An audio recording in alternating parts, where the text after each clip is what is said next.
Tuhan kita dahsyat, amin. Pagi hari ini kita bersuka cita, bersyukur karena pagi hari ini kita memperingati kemenangan yang Tuhan Yesus telah kerjakan. Hari ini kita memperingati kebangkitan Tuhan kita Yesus Kristus, hari Paskah, hari pembebasan, hari kemenangan. Kita percaya bahwa di dalam Yesus selalu ada pengharapan yang baru. Sekalipun di tengah-tengah keadaan yang sedang kita alami bersama-sama, bahkan dunia rasakan, tapi hari ini kita melihat bahwa ada pengharapan yang baru di dalam Tuhan. Mari setiap kita siapkan hati kita tinggikan Tuhan, kita muliakan Tuhan kita Yesus yang dahsyat dan luar biasa. Pagi hari ini biarlah sukacita Tuhan itu akan mengalir, memberikan pengharapan baru bahwa di dalam Yesus tidak pernah ada yang mustahil. Haleluya. Kami memuliakan Engkau, kami meninggikan Engkau pagi hari ini, Bapa di sorga, Bapa yang mengasihi setiap kami. Pagi hari ini kami mengagungkan nama-Mu yang ajaib dan luar biasa. Kemuliaan hormat hanya bagi Tuhan. Pagi hari ini di dalam nama Yesus.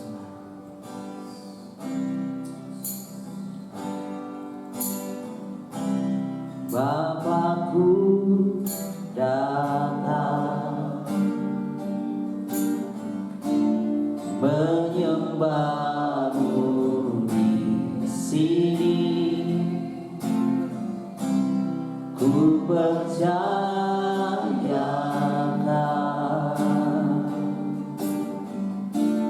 ada bagiku.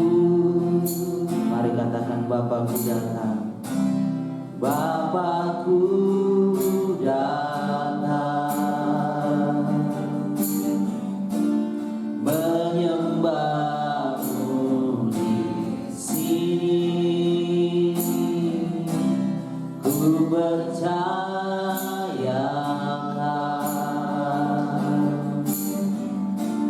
ada bagiku.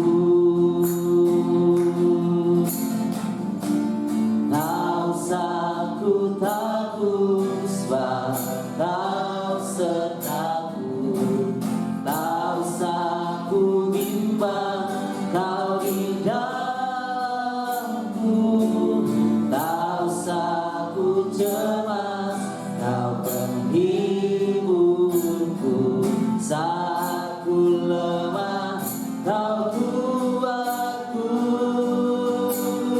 Semua katakan nyanyi haleluya,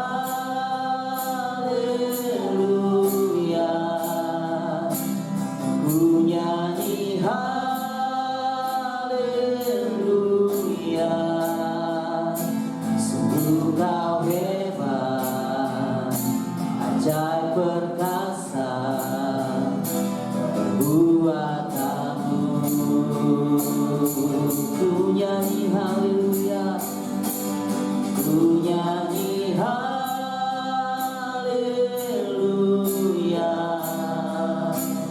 ku nyanyi haleluya.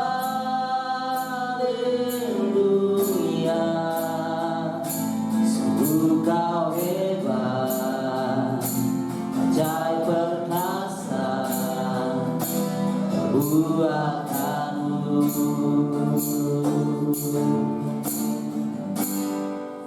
Hidupku. Mari setiap kita angkat hatimu, angkat suaramu. Mari kita tinggikan, agungkan Bapa di sorga pagi hari. Bapakku datang menyembah-Mu di sini, ku percayakan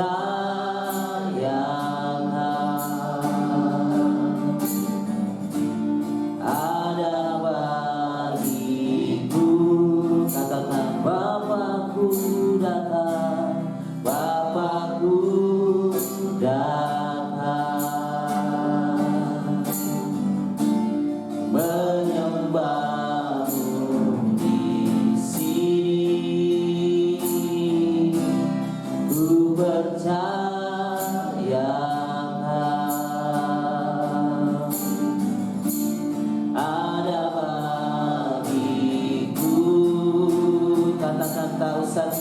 takut, tak usah ku takut, sebab Kau sertaku. Tak usah ku bimbang, Kau di dalamku. Tak usah ku cemas, Kau penghiburku. Saat ku lemah, Kau kuatku. Ku nyanyi haleluya,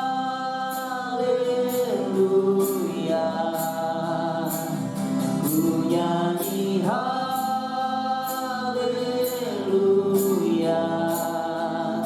Sungguh Kau hebat, Cak perkasa buatanmu.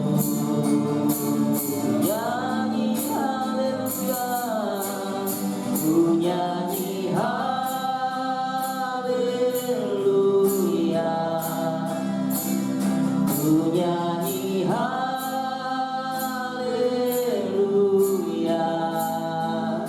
Sungguh Kau hebat, Cak perkasa buatanmu. Di hidupku,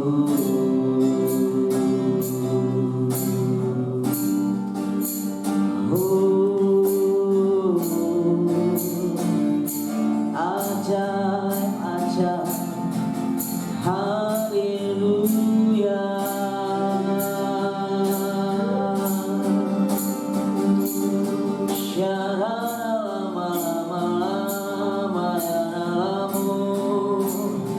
Glory, glory, glory,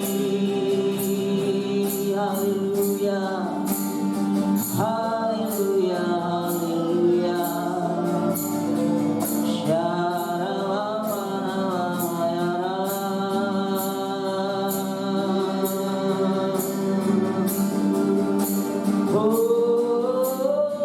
Hosanna, Hosanna, Hosanna.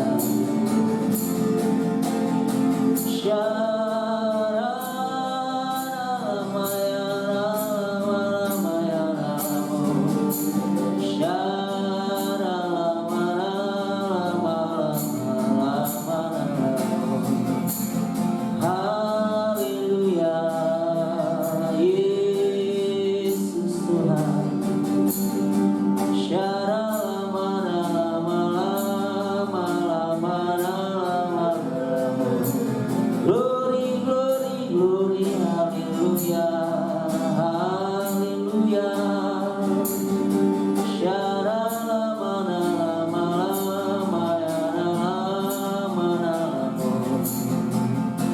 Yesus, Yesus Tuhan.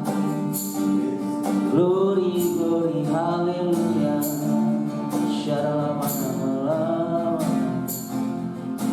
Hosanna, Hosanna, Hosanna, haleluya,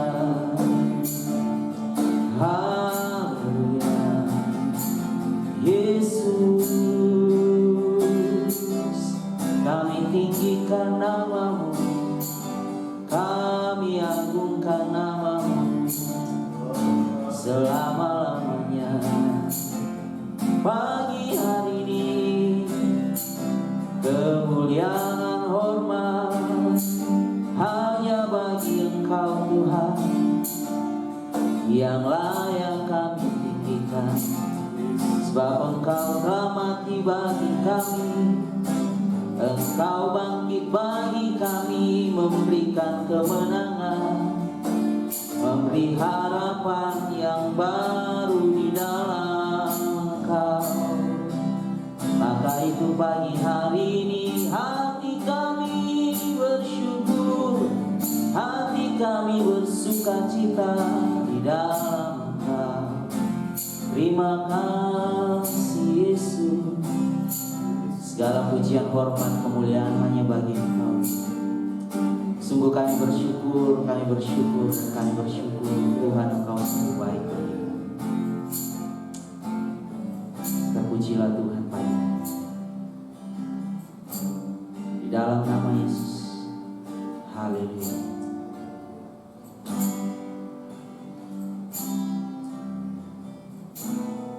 Haleluya. Tuhan kita dahsyat Bapak Ibu Saudara. Pagi hari ini kita berikan kemuliaan bagi Tuhan kita yang luar biasa.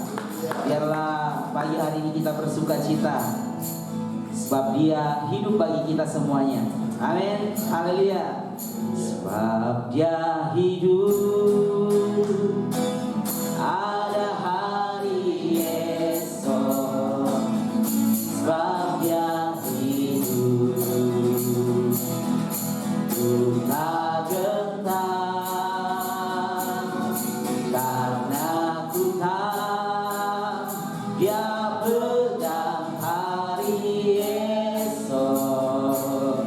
Hidup jadi berarti sebab Dia hidup. Mari semua katakan, sebab Dia hidup. Sebab Dia hidup, ada hari esok. Sebab Dia hidup, ku tak gentar, karena ku tahu Dia pegang hari esok. Hidup jadi berarti sebab Dia hidup. Semua katakan, anak Allah, Allah. Yesus namanya, menyembuhkan, menyucikan, bahkan mati. Tebus dosaku, kubur kosong, membuktikan Dia hidup. Semua katakan, sebab Dia hidup, ada hari esok. Sebab Dia hidup, ku tak gentar, karena ku tahu Dia pegang hari esok. Hidup jadi berarti sebab Dia hidup. Sekali katakan, anak Allah, anak Allah. Yesus namanya,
tentang dia pegang hari esok. Hidup jadi berarti sebab dia hidup. Sekali katakan, sebab dia hidup, sebab dia hidup.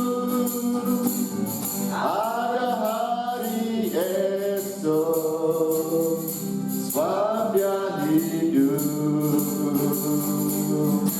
Ku tak gentar, karena ku tahu dia pegang hari esok. Hidup jadi berarti sebab dia hidup. Hidup Jadi berarti sebab dia hidup. Haleluya.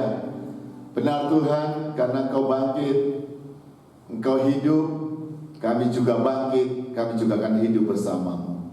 Kami bersyukur untuk pagi hari ini, kami boleh ada dalam kemurahan-Mu, kami boleh tetap boleh beribadah, mengasihi, melayani-Mu, kami meninggikan Engkau, mengagumi Engkau. Kami rindu merenungkan betapa ajaibnya pekerjaan-pekerjaan-Mu yang juga Engkau kerjakan bagi kami di tengah-tengah kesusahan, tengah-tengah dalam penderitaan, suasana dalam kesukaran. Kami tetap boleh merenungkan dan beroleh kekuatan, kebangkitan, sehingga kami tetap boleh memuji, memuliakan Engkau. Yesus Tuhan, kami tinggikan Engkau. Roh Kudus berkati kami, berkati semua kami yang beribadah di rumah masing-masing pada pagi hari ini. Roh-Mu yang ajaib bersama dengan kami, meneguhkan, memberkati kami semua. Kuduskan kami berdoa di dalam nama Tuhan Yesus. Haleluya, amin. Ya, shalom, selamat pagi bagi kita sekalian. Senang kita bisa bertemu sekalipun tidak bertatap muka, tapi roh kita, hati kita tetap bisa buka di dalam Tuhan. Dan momen pagi hari ini kita sedang memperingati hari kebangkitan Tuhan Yesus, dan kita berdoa supaya kuasa kebangkitannya juga sampai di dalam hati kita, di dalam roh kita. Saya ingin sampaikan sesuatu yang indah yang saya rasakan sementara saya berdoa, bahwa rahasia kebangkitan Yesus adalah saat Dia menyerahkan seluruhnya hidupnya kepada Bapa di surga. Ketika Dia menyerah, mulai dari penderitaannya sampai kepada kematiannya, Dia menyerahkan seluruhnya hidupnya kepada kehendak Bapa, dan akhirnya Dia beroleh kembali hidupnya. Dia dibangkitkan pada hari yang ketiga. Haleluya. Kita bersyukur, kita percaya oleh kebangkitan Yesus, kita juga boleh kebangkitan bersama dengan Dia. Pagi ini saya ingin membaca firman Tuhan dari Mazmur 131 ayat 1 sampai 3. Saya baca demikian firman Tuhan, nyanyian Ziarah Daud. Tuhan, aku tidak tinggi hati dan tidak memandang dengan sombong. Aku tidak mengejar hal-hal yang terlalu besar atau hal-hal yang terlalu ajaib bagiku. Sesungguhnya aku telah menenangkan dan mendiamkan jiwaku seperti anak yang disapi berbaring dekat ibunya.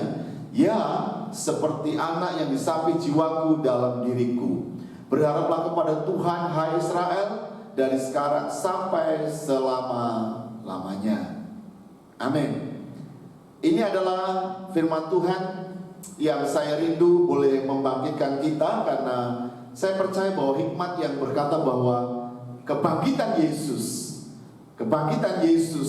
itu dimulai ketika Dia menyerahkan hidupnya kepada Bapaknya, dengan seluruh kehendak Bapa di dalam dirinya digenapi sampai di atas kayu salib. Sebelum Dia menyerahkan nyawanya, Dia berkata, sudah selesai. Sudah selesai. Dan kemudian Yesus menyerahkan nyawanya kepada Bapaknya. Bapak Ibu Saudara, ini adalah tingkat penyerahan total kepada Tuhan, kepada Bapaknya maksud saya, sehingga Yesus menerima bagian yang seharusnya ditetapkan oleh Bapa di surga. Kita akan belajar dari Mazmur 131 mengacu dari penyerahan Yesus, ternyata Daud juga di dalam hidupnya, dia memulai hidupnya dengan pengertian bahwa hidupnya harus diserahkan kepada Bapa di surga, kepada Tuhan. Kenapa? Dia menyadari bahwa kesanggupannya tidaklah seberapa, dan hanya anugerah dari Bapa dari dalam Tuhan yang membuat Daud boleh hidup dan menjadi raja, memerintah dan selamanya. Kita akan mulai dengan ayat yang pertama. Ayat pertama ini bagi saya, Daud sebelum dia menyerahkan dirinya kepada Bapa di dalam seluruh kehendaknya, kepada Tuhan, dia mengungkapkan hal yang mulia. Dia berkata begini, Tuhan, aku tidak tinggi hati dan tidak memandang dengan sombong atau tidak mengejar hal-hal yang terlalu besar atau hal-hal yang terlalu ajaib bagiku. Dalam pemikiran Daud, memang kita belum bisa menyerahkan diri penuh kepada Tuhan.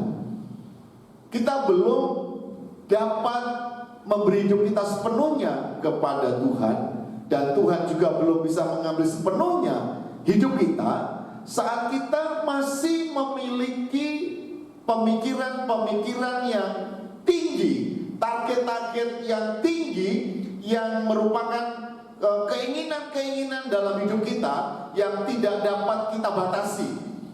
Kita menginginkan semua hal, kita menginginkan banyak hal terjadi dalam diri kita, tapi justru itu menjadi penghalang bagi kita untuk menerima Tuhan bekerja di dalam diri kita. Ini penting sekali. Saya menuliskan di dalam poin pertama ini, dalam judul menyerah kepada Tuhan ini adalah tidak mengharapkan hal-hal yang terlalu besar. Dalam posisi orang yang sedang menyerahkan diri, dia tidak dapat berharap apa-apa. Dia tidak maksud saya, dia tidak boleh punya keinginan apa-apa. Dia menyerah saja, dia percaya saja. Dia tidak boleh punya keinginan yang lain. Posisinya adalah sedang bertahan dengan apa yang ada sekarang, dan dia tidak bisa progres maju ke depan. Tidak bisa punya keinginan yang lebih. Dan jika ini kita kaitkan dengan apa yang terjadi dalam diri kita, dalam keadaan keluarga kita, negeri kita, bangsa kita pada hari-hari ini, Bapak Ibu Saudara sekalian, bahwa kita juga tidak dapat memikirkan terlalu banyak ke depan. Apa yang sedang kita cipta, sedang kita mau kerjakan, rasanya Tuhan ingin kita harus berdiam di sana. Saat kita menyerah kepada Tuhan, kita juga tidak dapat lagi memikirkan banyak hal yang lain-lain.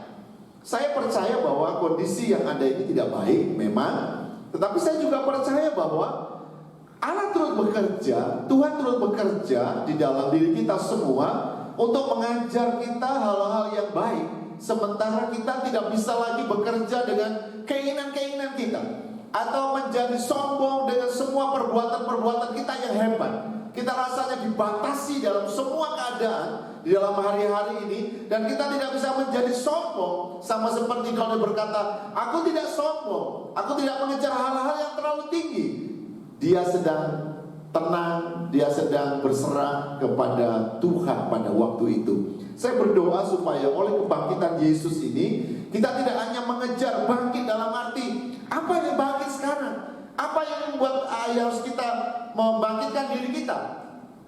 Bangkit tidak hanya bangkit berdiri dan berlari atau mengerjakan hal yang ajaib di luar sana. Saya lebih melihat bahwa Tuhan ingin membangkitkan itu diri kita, hati kita, persekutuan kita dengan Tuhan, iman percaya kepada Yesus itu dibangkitkan kembali. Dan untuk dibangkitkan kembali, kita harus mengerjakannya di dalam batin kita, di dalam roh kita. Saat kita duduk membaca firman Tuhan, berdoa, merenungkan kebenarannya, di sanalah kebangkitan itu terjadi. Kita tidak lagi dapat mungkin bekerja, aku besok mau bekerja ini, aku mengerjakan ini, aku besok mengerjakan itu. Mungkin kita tidak lagi bisa seperti itu, karena Daud juga tidak lagi mengharap apa-apa dalam beberapa waktu ini. Jadi kita berdoa pelajaran dalam kebangkitan Yesus pada pagi hari ini, pada tahun 2020 ini, Bapak Ibu Saudara, kita sedang dibawa oleh Tuhan untuk duduk manis dan menikmati, membangun diri kita bersama dengan Tuhan. Ini kebenaran pertama. Baru yang kedua, sama dengan ayat yang kedua, yang dibangun oleh Daud adalah dia menenangkan dan mendiamkan jiwanya.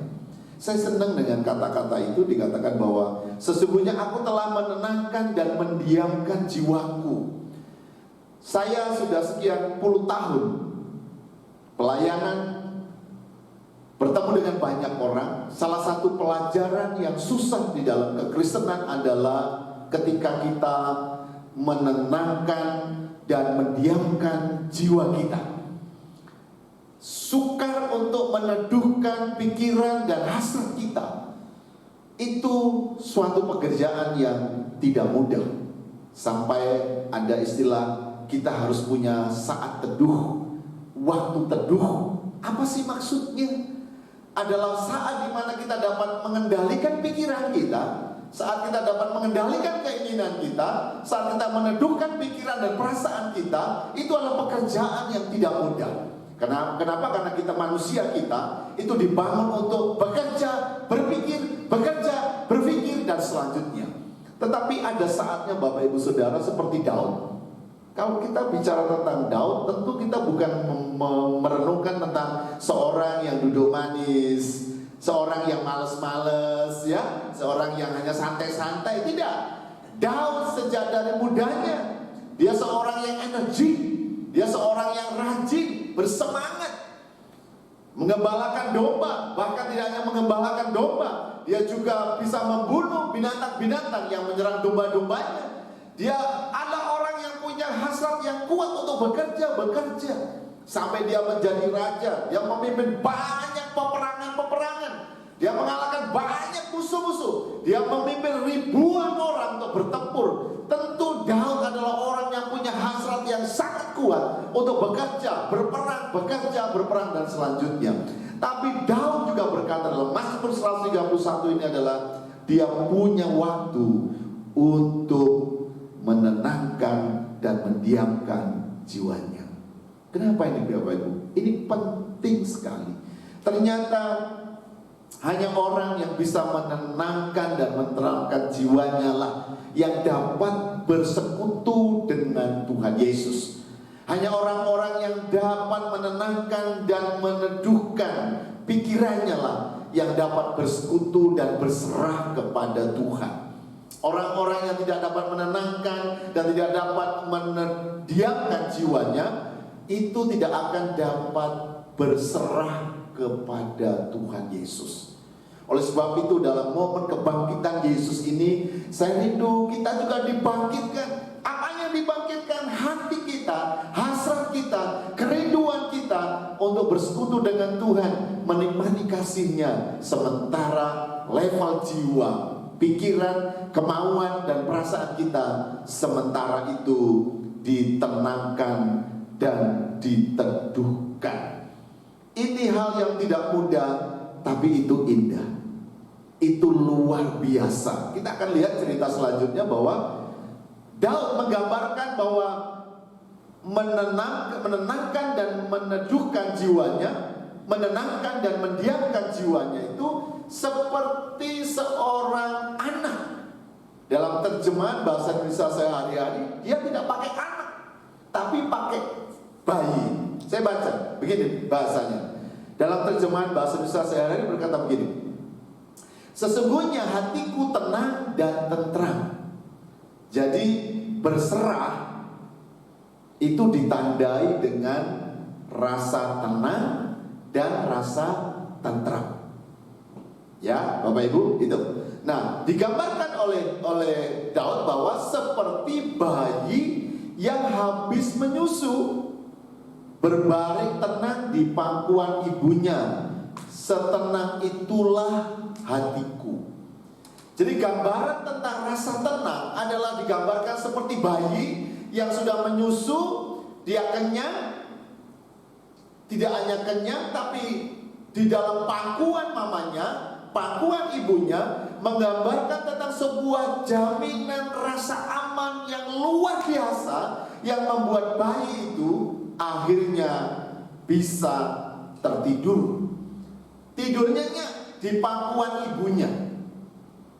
Bapak Ibu Saudara, inilah pelajaran yang diambil oleh Daud. Dia mengamati bayi kalau sudah minum, sudah menyusu, dia kenyang, dia tidur. Demikianlah pengertian Daud tentang apa itu menyerah kepada Tuhan. Adalah ketika dia membebaskan pikiran dan jiwanya dari semua hasrat, dari semua beban, dengan semua hal yang membuat dia tertekan, dan kemudian menyerahkannya kepada Tuhan. Dan saya rindu mengajak kita sekalian dalam momen suasana keadaan yang tidak baik ini, Bapak Ibu Saudara dimanapun kita berada, entah keadaanmu sedang baik, sedang tidak baik, ada beberapa sedang sakit, ada beberapa sedang tidak punya banyak keuangan, stok keuangan, ada beberapa yang mungkin tidak tahu minggu besok apa yang akan terjadi. Saya mengajak kita belajar seperti Daud, menyerah kepada Tuhan Yesus. Menyerah dalam pengertian total kepada Dia, menyerah sungguh-sungguh dan percaya kepadanya. Bapak Ibu Saudara, saya menuliskan dalam poin 2 ini bahwa berkata begini: kenyataan dari penyerahan kita kepada Tuhan, maka jiwa kita menjadi tenang dari rasa takut dan khawatir. Ya, jadi kalau seseorang masih memelihara rasa takutnya, ketika seseorang masih memelihara rasa khawatirnya, maka dia tidak akan bisa tenang, dia tidak bisa tentram, dia tidak akan bisa mengendalikan dirinya. Kenapa? Ya, karena semua akan masih berkuasa dan akan sangat berkuasa dan mempengaruhi hati kita. Tadi disebutkan di dalam ayat 2 dalam terjemahan bahasa sehari-hari, dituliskan terjemahannya adalah berbaring tenang di pangkuan ibunya, setenang itulah hatiku. Jadi penyerahan kepada Tuhan itu menghasilkan ketenangan. Jadi tanda orang yang menyerah itu adalah tenang. Jadi kalau sekarang kita balik, kalau hati kita belum tenang, berarti kita belum menyerah. Kalau kita belum tenang, berarti kita masih dikuasai oleh semua hal yang tidak baik itu. Dan kebangkitan Yesus, hari ini kita merenungkan bahwa kebangkitan Yesus itu dimulai dari kematian. Jadi kalau kita semua sudah baca Alkitab, bolak-balik mendengar, dan tiap tahun kita memperingati Yesus ditangkap di Taman Getsemani, kemudian diadili baik di kerajaan Herodes maupun di istananya Pontius Pilatus. Kemudian akhirnya pikul salib. Sebelum pikul salib dia dicambuk, dia disiksa. Ya, Bapak Ibu Saudara, semua yang tidak baik, sampai akhirnya pikul salib menuju Bukit Golgota dan disalibkan. Kemudian pada tengah hari dia menyerahkan nyawanya.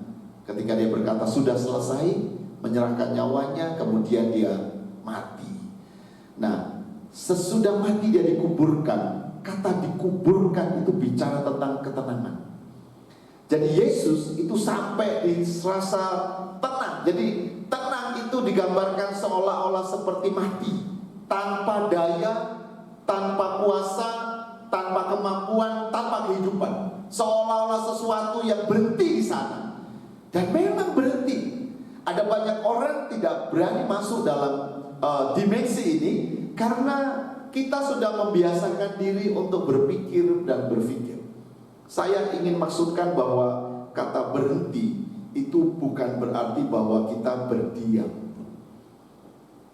Menenangkan, meneduhkan hati itu bukan berarti berdiam secara pekerjaan. itu lebih kepada bicara hati kita. Jadi saya melihat bahwa gambarnya Yesus tadi, dia 3 hari dikuburkan, itu gambaran dari keadaan yang tenang, keadaan yang tidak aktivitas, berhenti semuanya. Kalau Alkitab menggambarkan ini seperti hari Sabat. Jadi kalau kita membaca Alkitab, Yesus itu dan bersama dengan 2 orang di sebelah kirinya. Kalau Yesus memang sudah mati, tapi yang 2 kanan kirinya itu harus dikuburkan juga. Karena orang Yahudi berkata besok hari Sabat, jadi besok tidak ada urusan apa-apa, jadi mereka harus berhenti. Jadi kematian Yesus juga berarti Sabat. Sabat itu artinya adalah berhenti. Pelajaran Sabat dan pelajaran berhenti ini tidak mudah. Orang Israel itu kalau Sabat tidak boleh masak, tidak boleh ada aktivitas, berhenti semuanya. Ini penting bagi kita, berhenti untuk memberi kesempatan hati kita untuk melayani Tuhan. Memang pada zaman dulu sepanjang hari 6 hari kerja, sama seperti Tuhan juga Bapa kerja menciptakan langit dan bumi. Kemudian pada hari yang ke-7 dia berhenti. Tetapi di dalam perjanjian baru, Sabat itu memang tidak mengacu kepada 1 hari. Hari Seninkah atau hari Rabukah? Sabat bicara tentang kapan kita bersekutu dengan Dia.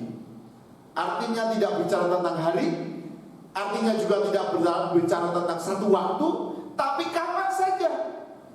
Kapan saja, waktunya kapan saja, harinya apa saja. Ketika kita memberi kesempatan untuk jiwa kita tenang, kita mensabatkan hidup kita, sesungguhnya kita sedang bersekutu dengan Bapa di surga. Nah, tetapi untuk bisa masuk kepada Sabat ini, atau menenangkan diri, menenangkan jiwa, itu tidak mudah. Yesus harus mati. Kita pun juga harus mati. Mati dalam keinginan yang berhubungan dengan keinginan daging, keinginan dosa, keinginan-keinginan yang berhubungan dengan hawa nafsu. Jadi sebelum kita mati dan sabatkan keadaan itu, kita juga belum beroleh rasa tenang. Jadi dalam momen kebangkitan Yesus, saya mau ingatkan kepada Bapak Ibu Saudara sekalian, kita semuanya, kita sedang merindukan kuasa kebangkitan Yesus. Pada hari Jumat saya katakan bahwa kita tidak akan pernah menjadi sama dengan kebangkitan Yesus sebelum kita menjadi sama dengan kematiannya. Jadi saya ajak kita dalam berapa waktu yang ada ini, kalau kita harus berdiam di rumah, kalaupun masih ada bekerja, tentu lebih banyak lagi di rumah dalam minggu-minggu ini. Mari jadikan hari-hari itu sebagai hari Sabat, hari penyerahan diri, hari penyerahan hidup kita kepada Bapa di surga, penyerahan kita kepada Tuhan Yesus. Ini penting, karena untuk menghasilkan ketenangan, kita harus menyerahkan semua hasrat dan keinginan kita kepada Tuhan. Jadi sekali lagi saya ulangi, kenyataan dari penyerahan kita kepada Bapa, kepada Tuhan adalah jiwa kita menjadi tenang. Jadi ketika kita belum menyerahkan semua kepentingan kita kepada Tuhan, beban kita kepada Tuhan, kita belum akan tenang. Dan kalau Bapak Ibu Saudara tidak tenang, berarti kita sedang tidak menyerahkan hidup kita, menyerahkan diri kita kepada Tuhan. Nah, kita ingatkan pada pagi hari ini, mari kita semuanya, saya percaya bahwa semua kita merindukan rasa tenang, kita semua merindukan rasa terteduh, tentram, kita senang menikmati sukacita, damai sejahtera. Tapi itu ternyata dimulai ketika kita menyerahkan hidup kita kepada Tuhan. Jadi itu poin kedua. Daud menggambarkan jiwanya tenang, hatinya tenang, dan dia bisa beristirahat dengan luar biasa. Bapak Ibu Saudara, nanti kalau kita lanjutkan dalam poin yang ketiga, ayat yang ketiga, Mazmur 131 di ayat 3 itu diakhiri dengan berkata gini, berharaplah kepada Tuhan, begitu. Berharaplah kepada Tuhan, hai Israel, dari sekarang sampai selama-lamanya. Nah, ini hanya bisa terjadi ketika sesudah ada rasa tenang. Seseorang yang tidak tenang hatinya, orang-orang tidak berserah diri kepada Tuhan Yesus, tidak akan pernah mengharapkan apa-apa kepada Tuhan Yesus. Kalau kita berkata percaya kepada Tuhan Yesus, kita berkata percaya saja tidak cukup. Ya, karena Yakobus juga berkata bahwa kalau kita hanya percaya saja tidak bekerja, kita tidak dapat apa-apa katanya. Kita harus percaya dan bekerja. Tapi percaya itu melebihi dari pekerjaannya. Jadi orang-orang yang di dalam Yesus itu mengerjakan dua-duanya. Dia percaya, tapi juga dia bekerja. Kita berharap, tapi kita juga melakukan pekerjaan kita. Jadi tidak berarti bahwa kalau kita percaya, sudah kita percaya saja, kita tidur-tiduran. Kita percaya saja, terserah Tuhan. Tidak seperti itu. Tapi kita berharap. Bapak Ibu Saudara, berharap kepada Tuhan adalah hasil daripada orang yang menenangkan hati. Bukan karena dia tidak punya apa-apa lagi. Jadi kalau orang berkata, oh berharap kepada Tuhan itu sesudah mentok, sesudah nabrak tembok, sesudah kita tidak bisa lakukan apa-apa, kita berharap kepada Tuhan. Di dalam pengajaran Alkitab sebenarnya tidak begitu. Berharap kepada Tuhan itu menjadi gaya hidup. Menyerah kepada Tuhan itu menjadi satu kehidupan orang percaya. Jadi entahkah kita sedang kuat, kita sedang bisa melakukan banyak hal, tetaplah kita berharap kepada Tuhan. Kita bisa melakukan 50%, Tuhan lakukan 50%. Kita bisa lakukan 75%, Tuhan lakukan 25%. Tapi kalau kita hanya bisa lakukan 10%, 90%-nya Tuhan yang melakukannya. Jadi kata menyerah kepada Tuhan, percaya kepada Yesus tidak berarti bahwa kita tidak berusaha apa-apa. Tetapi bagi orang yang memang sudah mentok sama sekali, itu memang kita harus berharap kepada Tuhan. Dalam poin pertama itu yang justru suka. Jadi di zaman dulu Yesus banyak memberi gambar bahwa orang-orang kaya sukar masuk kerajaan Allah karena sukar untuk berharap.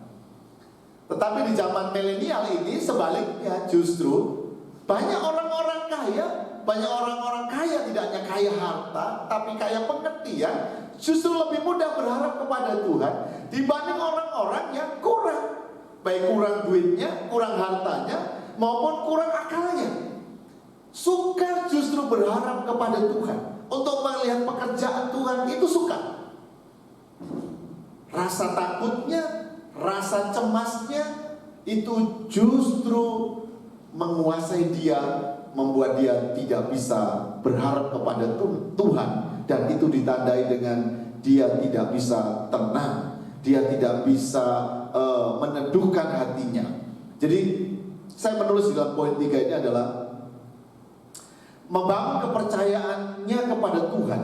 Jadi orang yang berharap kepada Tuhan adalah orang yang menenangkan hati. Bukan berarti ia berdiam diri, tetapi membangkitkan pengharapan imannya kepada Tuhan. Membangun kepercayaan kepada Tuhan, apapun yang dikerjakannya dimulai dengan hati yang percaya. Jadi entahkah Bapak Ibu sekarang adalah orang yang masih punya pengharapan, masih punya banyak hal yang bisa dikerjakan, tapi Tuhan tetap ada di sana. Kita masih melihat ada Tuhan di sana. Kita sukacita, kita sehat-sehat, kita melihat Tuhan di sana. Kita tetap berserah kepada Tuhan.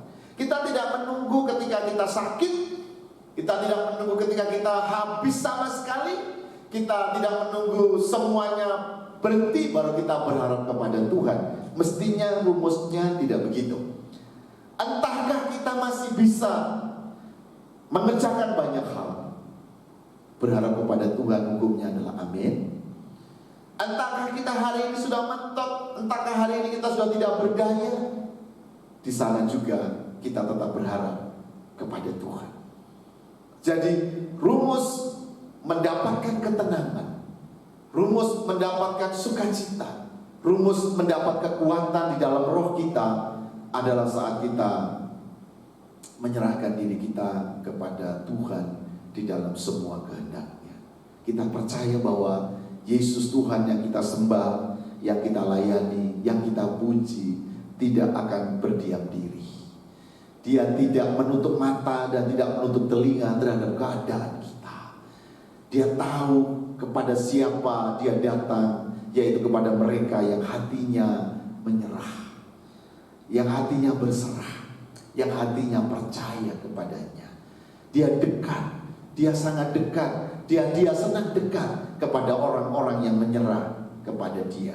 Saya pikir kita bisa belajar dari kehidupan kita sehari-hari. Bapak Ibu Saudara, kita tentu lebih mudah bersahabat, berteman, bekerja sama dengan orang yang menyerah kepada kita, lebih tulus kepada kita, lebih percaya kepada kita, dibanding dengan orang yang mungkin suka ngeyel, orang yang suka membantah, orang yang suka berargumen dengan kita. Mungkin kita justru sukar untuk bekerja sama.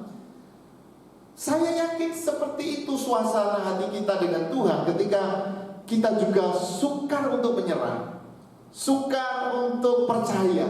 Kita masih berdalih-dalih, kita punya argumen-argumen, kita punya banyak pikiran dan siasat-siasat. Itu justru membuat kita suka untuk menyerah kepada Tuhan, dan juga membuat Tuhan juga tidak dapat, atau lebih gampang kita katakan halangan untuk Tuhan bisa berkarya lebih di dalam diri kita. Oleh sebab itu saya mengajak, justru di dalam ketidaksanggupan kita, atau juga di dalam kemampuan kita, hukum menyerah kepada Tuhan itu adalah hukumnya ya dan amin.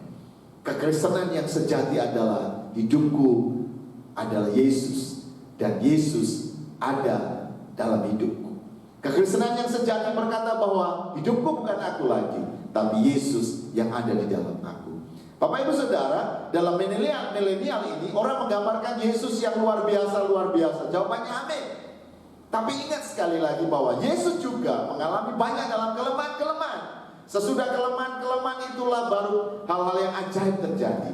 Kita harus mau berjalan dalam dua-duanya. Kalau Bapak Ibu Saudara ingin seperti Yesus, atau ingin menikmati berkat yang Yesus siapkan bagi kita, ikuti jalannya. Jalannya adalah yang Dia sudah lalui itu, sampai kepada kematiannya dan sampai kepada kebangkitannya. Pagi hari ini saya rindu kita semua dalam suasana tekanan-tekanan yang tidak baik ini. Mari buatlah hatiku tetap percaya kepada Tuhan. Buatlah hati kita menyerah kepada Dia, sekalipun kita tidak punya alasan untuk percaya sekalipun, untuk tahu apa yang terjadi besok, akan terjadi minggu depan atau bulan depan. Kita tidak tahu. Jadi yang rajin mengupdate berita, ternyata yang sakit COVID-19 ini belum menurun, malah justru meningkat. Belum menurun, masih meningkat. Artinya ini belum akan berhenti dalam waktu cepat. Para ahli berkata bahwa perlu 14 hari untuk penyembuhan. Artinya sampai 2 minggu ke depan ini keadaan kita belum aman. Sampai 2 minggu ke depan ini kita belum merdeka bebas seperti kemarin-kemarin. Artinya kita masih juga harus banyak di rumah. Itulah sebabnya kita harus membangkitkan semangat kita. Kuasa kebangkitan Yesus membangkitkan kita. Kalau tidak, Bapak Ibu Saudara yang biasa kerja, biasa jalan-jalan, mulai bosen, mulai stres, tidak tahu apa yang dibuat. Saya ingin bersaksi bahwa selama berapa hari kita tidak bisa kemana-mana. Justru banyak hal yang bisa saya buat. Saya berdoa, harus ada yang saya lakukan, harus ada yang saya kerjakan. Saya tidak boleh berhenti, harus tetap kreatif, harus tetap ada hasil daripada hati dan pikiran kita. Pekerjaan harus tetap jalan. Yang kemarin mungkin saya tidak ikut jerum, beberapa kali dalam seminggu. Tapi justru dalam beberapa waktu ketika kita tidak ada jerum, tidak ada ibadah-ibadah di rumah-rumah, saya banyak belajar. Saya beri renungan-renungan. Saya mencoba untuk melakukan apa yang tidak saya lakukan kemarin. Justru dalam suasana seperti ini, kita harus berdoa supaya kita menemukan hal-hal yang membangkitkan hati kita, hal-hal yang membangkitkan pikiran-pikiran kita, membangkitkan semangat kita. Kalau tidak, kita akan stres, kita akan kesepian, kita akan sedih. Bapak Ibu Saudara, salah satu yang disampaikan oleh para dokter bahwa orang-orang yang sembuh atau orang-orang yang imunitasnya menjadi kuat adalah orang-orang yang hatinya itu bergembira. Jadi di Semarang itu sempat disampaikan bahwa rahasia orang-orang yang cepat sembuh dari COVID-19 adalah mereka belajar menerima dan bergembira, membangkitkan kegembiraan di dalam batinnya. Nah, kita berdoa untuk semua umat-umat Tuhan yang mendengar berita pada pagi hari ini. Kita harus berdoa dan kita berjuang mencari, menemukan hal-hal yang dapat menggembirakan hati kita, membangkitkan semangat kita. Kenapa? Karena kita tidak boleh lemah, kita tidak boleh kalah, dan kita berdoa tidak ada seorang pun kita yang akan sakit. Amin. Tidak ada seorang pun yang akan lemah dan menjadi sakit. Tapi kita semua dipelihara oleh Tuhan. Tapi juga karena di dalam diri kita ada suasana sukacita, ada kegembiraan di dalam batin kita. Ini yang penting, yang perlu kita kerjakan untuk kita sekalian. Jadi Bapak Ibu Saudara, Mazmur 131 berbicara tentang menyerah kepada Tuhan. Ini memang cocok untuk kita sekalian. Ayo kita berharap kepada Tuhan. Apakah itu mustahil? Tidak. Beberapa teman yang sudah mulai tidak punya pekerjaan, beberapa yang mulai diam di rumah, mustahilkah Tuhan akan memberi makan kepada kita? Mustahilkah Tuhan akan mencukupi kita? Kita akan katakan tidak ada yang mustahil bagi Tuhan. Amin. Akan datang mungkin burung-burung gagak mengirim makanan bagi kita. Akan ada berkat dari mana-mana. Bahkan saya mendengar berita baik bahwa daerah-daerah di Indonesia yang mengalami lockdown ya, atau pembatasan-pembatasan lokal itu, pemerintahnya menyiapkan dana untuk mensupport masyarakat yang kekurangan. Bagi saya ini adalah cara Tuhan yang luar biasa, yang dulu tidak terpikirkan, sekarang terjadi. Jadi yakinlah kita bahwa ketika kita menenangkan hati kita dan menyerah diri kepada Tuhan Yesus, maka Tuhan akan berkarya di dalam diri kita. Tuhan pasti akan membuka jalan-jalan berkat. Tapi yang terutama di atas semuanya, mari saya mengajak kita semuanya untuk menenangkan dan mendiamkan jiwa kita sampai kita menemukan Tuhan di dalam hati kita, dalam persekutuan kita yang manis dengan Dia.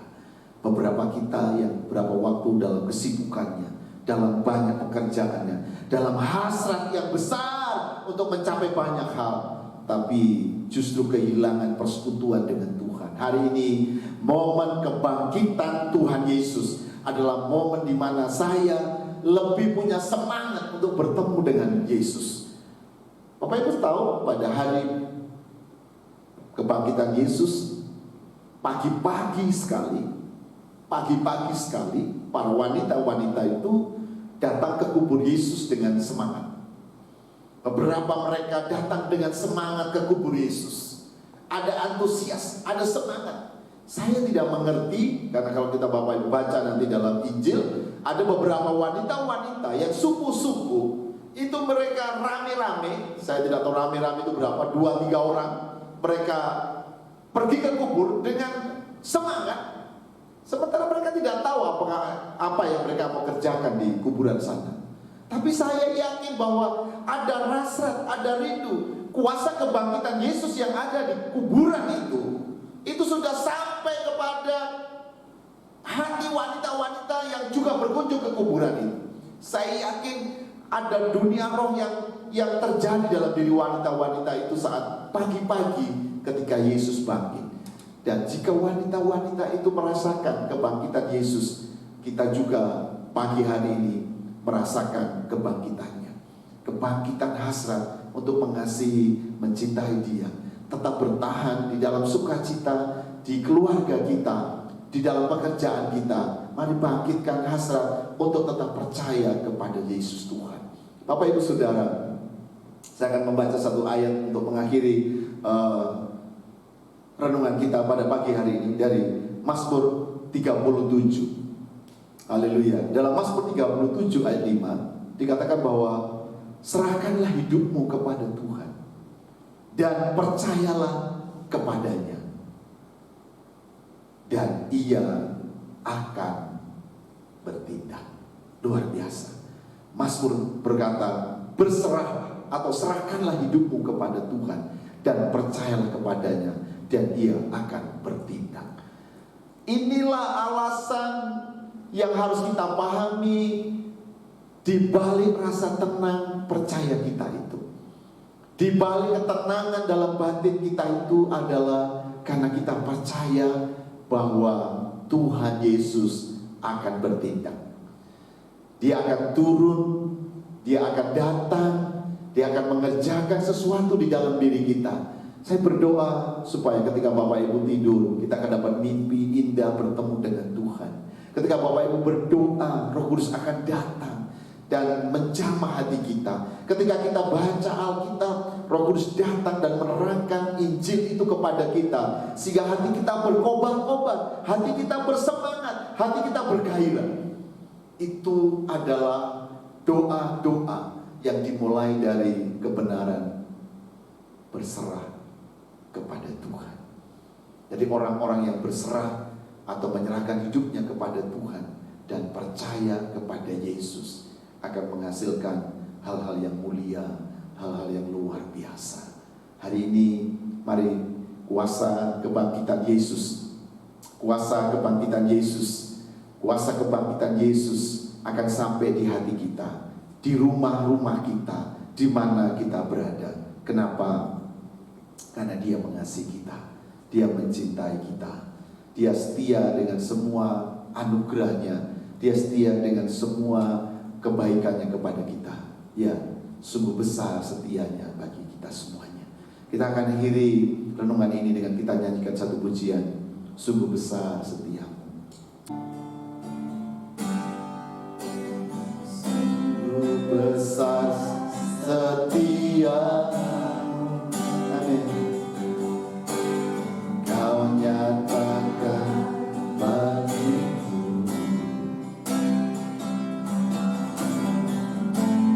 Kau Bapa yang selalu mengerti isi hatiku.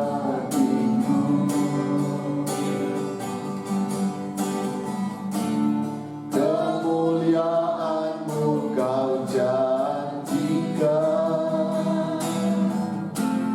aku tetap percaya,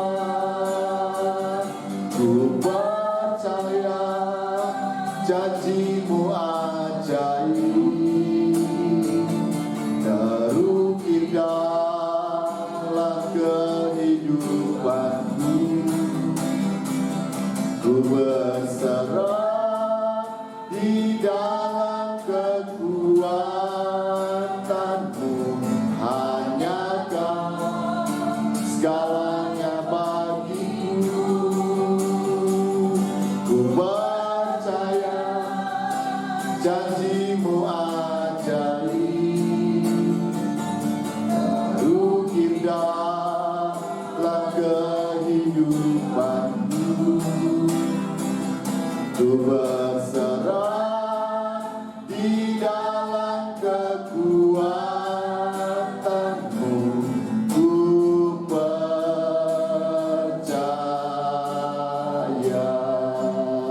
Sekali kita nyanyikan pujian ini, biar kita berserah kepadanya. Sungguh besar setia-Mu, Kau nyatakan bagiku,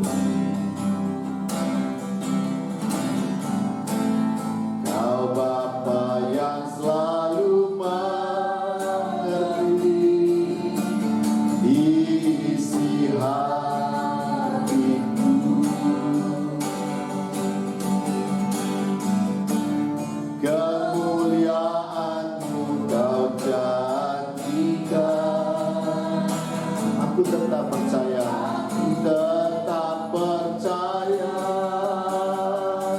Ku percaya janjimu ajaib.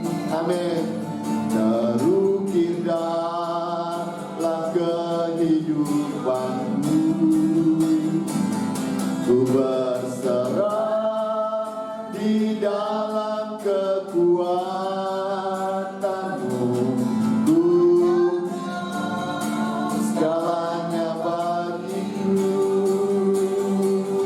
Ku percaya janjimu. Atau ulangnya dari awal. Coba dari awal coba. Ya, jangan kasih space dulu. Enggak. Caranya gini dulu. Rekod aja. Kasih space ya, nanti potong-potong. Oke. Ya, kita akan nyanyi pujian. Sungguh besar setiamu, Tuhan, untuk tetap setia bagi kita untuk selama-lamanya. Amin. Sungguh besar setia, Kau nyatakan bagiku.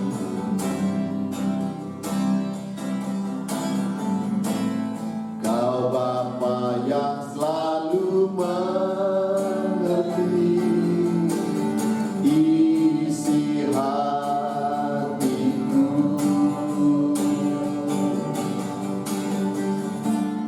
Kemuliaan-Mu Kau janjikan. Aku tetap percaya. Ku percaya janjimu ajaib. Amin.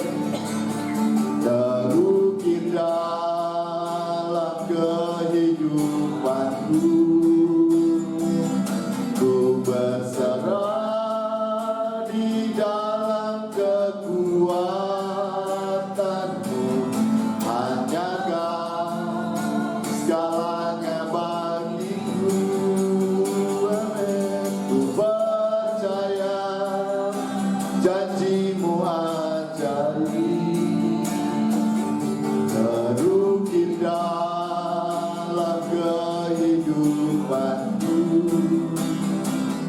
Ku berserah di dalam kekuatanmu.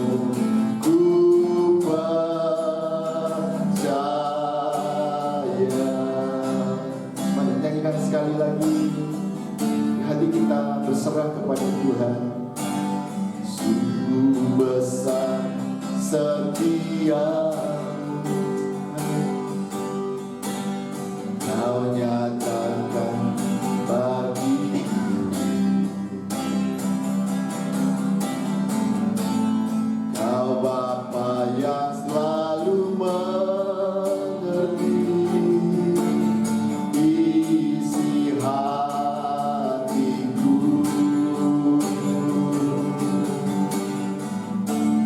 Kemuliaan-Mu Kau janjikan. Aku tetap percaya. Aku tetap percaya. Ku percaya janjimu ajaib. Terukir dalam kehidupanku. Ku berserah di dalam kekuatanmu. Hanya Kau segalanya bagiku. Amin. Ku percaya janjimu ajaib. Terukir dalam kehidupanku. Ku berserah di dalam kekuatanmu. Ku percaya.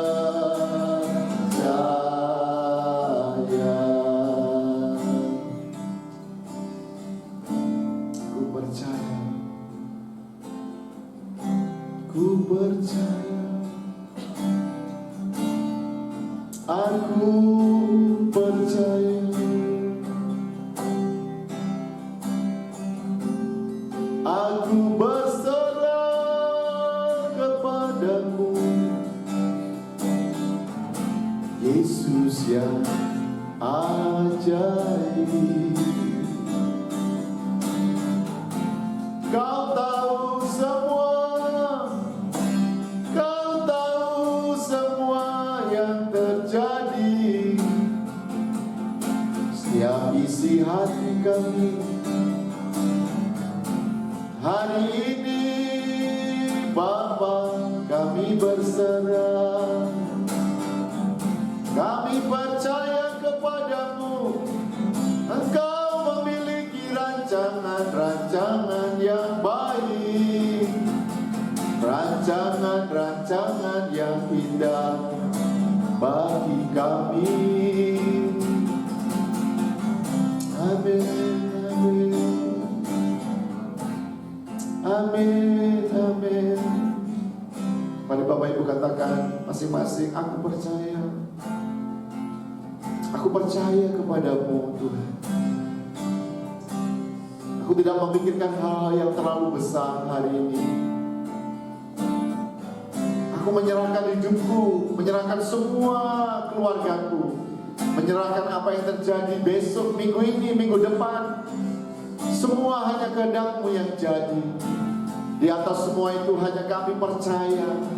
Di atas semua itu kami hanya berharap kepadamu. Dan kami percaya saat kami berharap percaya kepadamu, Engkau turun tangan, Engkau akan datang bagi kami, mengerjakan hal-hal yang ajaib bagi kami. Kami berdoa di dalam nama Yesus. Dalam momen hari kebangkitan-Mu hari ini, Hamba-Mu berdoa, lahirkan sesuatu yang rohani, sesuatu yang ilahi dalam batin kami masing-masing. Sementara kami berdiam diri, sementara kami banyak waktu di rumah, buat kami dapat berdoa, dapat kami persekutukan hati kami dengan Engkau, supaya kami beroleh kebangkitan sama seperti Yesus yang dibangkitkan. Kami juga dibangkitkan dalam roh kami, dalam semangat kami, dalam pengharapan kami. Kami tidak akan putus asa, kami tidak akan menyerah, kami akan tetap percaya kepadamu. Kami berdoa di dalam nama Tuhan Yesus Kristus. Untuk semua kami di rumah kami masing-masing hari ini, roh yang ajaib, roh kebangkitan itu mengalir bagi kami semua di dalam nama Tuhan Yesus. Hari ini yang kecil hati, hari ini yang takut, hari ini yang khawatir, mari katakan, aku percaya kepada Yesus. Berikan Yesus kesempatan untuk bekerja berkarya dalam hidup kita, dalam keluarga kita, dalam masa depan kita. Teman-teman yang sedang sakit hari-hari ini, tetaplah percaya kepada Tuhan. Teman-teman yang hari-hari ini mungkin keadaan keuanganmu tidak baik, mari percaya Tuhan dapat mengerjakan hal-hal yang ajaib bagi kita. Teman-teman yang mendengar, mengalami beban-beban, keluarga-keluarga yang lemah, keluarga-keluarga yang sakit, mari tetap percaya.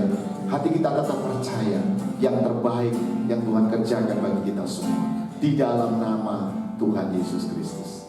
Terima kasih Bapa di surga. Sebelum kami akhiri ibadah ini, kami juga berdoa untuk negeri kami ini Tuhan. Kau telah mendengar ada begitu banyak doa-doa di setiap rumah, di setiap rumah di seluruh Indonesia ini. Kau mendengar nyanyian pujian dinaikkan dan doa-doa dipanjatkan.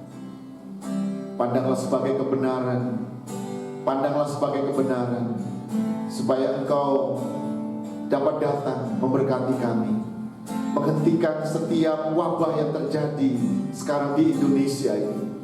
Kami berdoa di dalam nama Yesus, turunlah kuasa-Mu atas negeri kami, atas seluruh penduduk kami yang ada, penduduk negeri ini.